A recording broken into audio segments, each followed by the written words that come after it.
بسم اللہ الرحمن الرحیم۔ السلام علیکم۔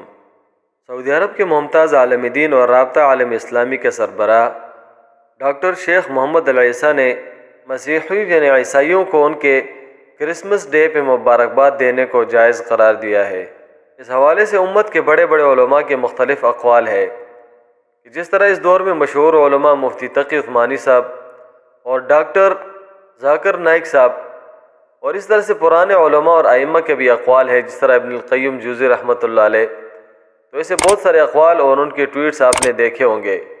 کہ جس میں ان کی رائے ہے کہ کرسمس ڈے کی مبارکباد دینا ان کے عقیدے کو تسلیم کرنا ہے۔ گویا کہ عیسائیوں کا عقیدہ ہے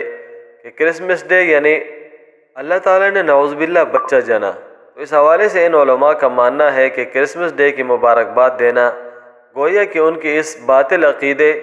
اور لم یلد ولم یولد والے مسلمانوں کے عقیدے کی خلاف ورزی ہے اور ان کے عقیدے کی تائید ہے، جبکہ ڈاکٹر محمد العیسیٰ کا قول ان کے برعکس ہے۔ ڈاکٹر محمد عیسیٰ چونکہ سعودی عرب کے بہت بڑے عالم ہے اور وہ تقریباً سعودی عرب مملکت کے سب سے زیادہ عہدے رکھنے والے بڑے عالم ہیں، اور اس کے ساتھ ساتھ رابطہ عالم اسلامی جو تمام امت مسلمہ کا متفقہ طور پہ غیر سرکاری تنظیم ہے، ان کے موجودہ سربراہ بھی ہیں، تو انہوں نے کرسمس ڈے پہ عیسائیوں کو مبارکباد دینے کو مذہبی رواداری اور مذہبی ہم آہنگی سے تعبیر کیا ہے۔ انہوں نے ایک انٹرویو میں کہا ہے کہ اسلام مسلمانوں کو کرسمس کے موقع پر مسیحیوں کو مبارکباد دینے سے منع نہیں کرتا، مگر ساتھ ہی وہ امت کے علماء جنہوں نے اس کے خلاف فتویٰ دیا ان کی مخالفت بھی نہیں کرتے، بلکہ وہ کہتے ہیں کہ شرعی قانون میں ایسی کوئی عبارت موجود نہیں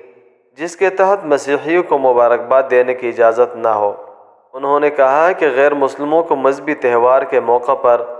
مبارکباد کے حوالے سے فتویٰ اسلامی دنیا کے علماء کی طرف سے جاری کیے گئے ہیں اور فقہ سے متعلق کسی مسئلے پر اعتراض کرنے کی اجازت نہیں، یعنی وہ کہتے ہیں کہ فقہ کی یعنی ائمہ اربعہ کے کوئی قول اس طرح سے موجود نہیں کہ جو کہیں کہ مسیحیوں کو مبارکباد دینا جائز نہیں، بلکہ یہ فتاویٰ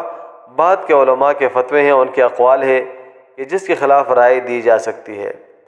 انہوں نے واضح کیا کہ اعتراض صرف ان مسائل پر بنتا ہے جن پر حتمی اتفاق رائے قائم ہو، جبکہ ان مسائل پر اعتراض نہیں بنتا جن کے حوالے سے کسی طرح کا بھی گمان ہو۔ ڈاکٹر صاحب نے یہ بھی کہا کہ ایسا کوئی مذہبی متن موجود نہیں جس میں اس طرح کے تہوار پر مبارکباد دینے سے منع کیا گیا ہو، اور جب ایک مسلمان کسی دوسرے غیر مسلم کو ان کی مذہبی تہوار پر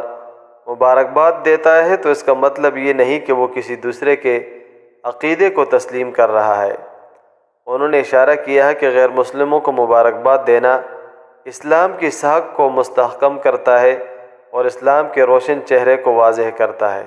تو ان کے ان اقوال کا لب لباب یہ ہے کہ فقہی طور پہ کوئی حتمی اقوال موجود نہیں کہ غیر مسلموں کو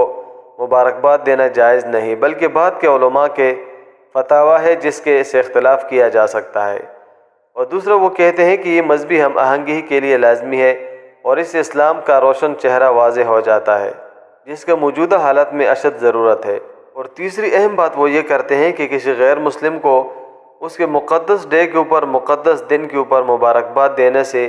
یہ بات لازم نہیں آتی کہ ہم اس کے عقیدے کو تسلیم کر رہے ہیں۔ محترم سامعین و ناظرین، اب آپ بتائیے کہ آپ کو امت کے ان جید علماء میں سے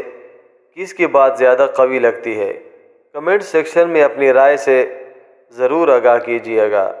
آپ کے قیمتی وقت کا انتہائی شکریہ۔ اللہ حافظ۔ نیچے سبسکرائب کے بٹن پہ کلک کریں، بیل کے آئیکن پہ کلک کیجیے تاکہ ہر نئی ویڈیو کی نوٹیفیکیشن آپ کو مل جائے۔